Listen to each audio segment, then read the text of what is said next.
महाभारत, इसके पन्नों में न जाने कितनी ही कहानियां दफन है। आज हम एक ऐसी ही भव्य कहानी की बात करेंगे जहां देवताओं की शक्ति, एक बहुत पुराना श्राप और एक अमर मिशन, ये सब आपस में टकराते हैं। तो सवाल ये उठता है कि उस शक्ति को कैसे शांत किया जाए जो देवताओं तक को चुनौती दे सकती है। ये कोई मामूली सवाल नहीं है, क्योंकि ये इस पूरी महागाथा का केंद्र है। एक ऐसी भूख जो बिल्कुल भी साधारण नहीं है, और एक ऐसा हीरो जिसे अपनी माँ को गुलामी से छुड़ाने के लिए चाहिए थी एक अकल्पनीय शक्ति। तो चलिए कहानी के पहले पड़ाव पर चलते हैं। बात करते हैं गरुड़ की दिव्य भूख की, पक्षियों के राजा की वो विशाल जरूरत जिसने इस पूरी कहानी को जन्म दिया। देखिए, मिशन बहुत बड़ा था, अपनी माँ को आजाद कराना था, और इसके लिए शक्तिशाली गरुड़ को एक ऐसी ताकत चाहिए थी जो किसी के पास ना हो। उनका लक्ष्य था देवताओं से अमरता का दिव्य अमृत छीन कर लाना। अब आप ही सोचिए, इतना बड़ा काम करने के लिए जबरदस्त ताकत तो चाहिए ही होगी, और ताकत वो तो भोजन से ही आती है ना? और उनकी भूख कितनी जबरदस्त थी ये उनके अपने ही शब्दों से पता चलता है। उन्होंने अपने पिता ऋषि कश्यप से कहा, पिताजी, मैंने हजारों निषादों को खा लिया, पर मेरी भूख तो शांत ही नहीं हो रही। मुझे कोई ऐसा भोजन बताइए जो मुझे वो शक्ति दे सके जिसकी मुझे तलाश है। सोचिए, हजारों को खाने के बाद भी भूख शांत ना होना, ये कोई मामूली भूख नहीं थी, ये असल में एक दिव्य शक्ति की प्यास थी। बस यहीं से कहानी में एक बहुत ही अजीब, एक रहस्यमय मोड़ आता है। गरुड़ को उनके पिता से जो सलाह मिलती है ना, वो उन्हें एक बहुत ही अनोखे शिकार की तरफ ले जाती है। उनके पिता महान ऋषि कश्यप उन्हें एक पवित्र झील के बारे में बताते हैं। एक ऐसी झील जो एक बहुत पुराने और हिंसक झगड़े का घर थी। ऋषि कश्यप ने गरुड़ को किसी आम भोजन के बारे में नहीं बताया, नहीं, उन्होंने इशारा किया दो विशालकाय प्राणियों के बीच चल रही एक कभी न खत्म होने वाली लड़ाई की तरफ। तो ये सिर्फ एक शिकार नहीं था, ये तो एक कर्म के चक्र को खत्म करने का संकेत था। आप जरा इनके आकार की कल्पना करने की कोशिश कीजिए। पहला योद्धा एक हाथी, और कितना बड़ा, 12 योजन लंबा, यानी आज के हिसाब से लगभग 96 मील। सोचकर ही दिमाग चकरा जाता है ना? ये विशाल आकार उस क्रोध का प्रतीक था जो वो न जाने कितने ही युगों से अपने अंदर पाले हुए था।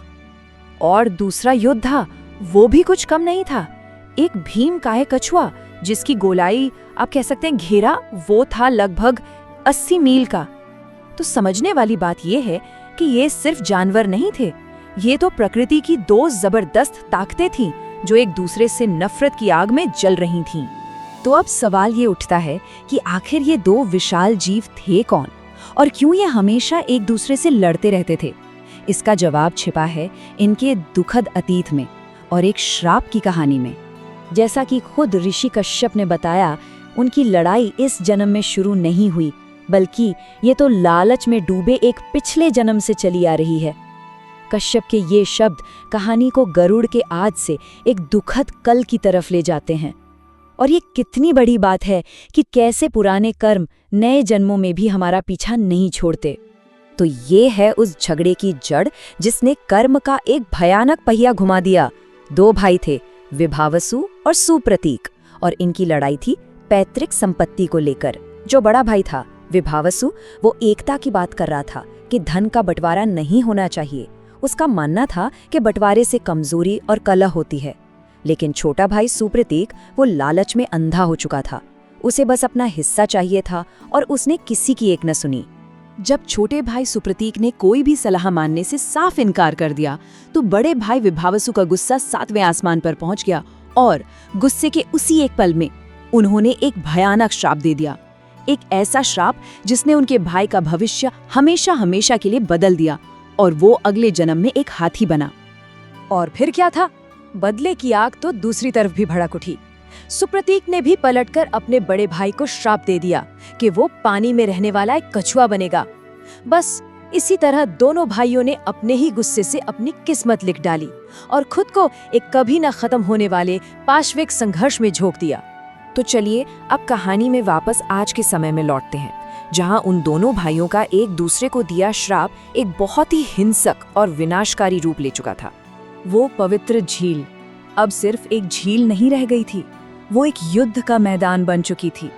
एक ऐसा मैदान जहां दो भाइयों की नफरत जन्मों जन्मों के बाद भी जिंदा थी और अब तो पहले से भी ज्यादा भयानक हो चुकी थी।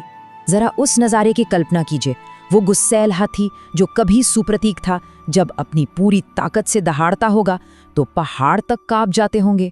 उसकी आवाज पूरे इलाके में गूंजती थी, जो उसके कभी ना खत्म होने वाले गुस्से का सबूत थी। और फिर उसका भाई विभावसु, जो अब एक विशाल कछुए के रूप में था, वो भी उतनी ही भयंकर ताकत से जवाब देता।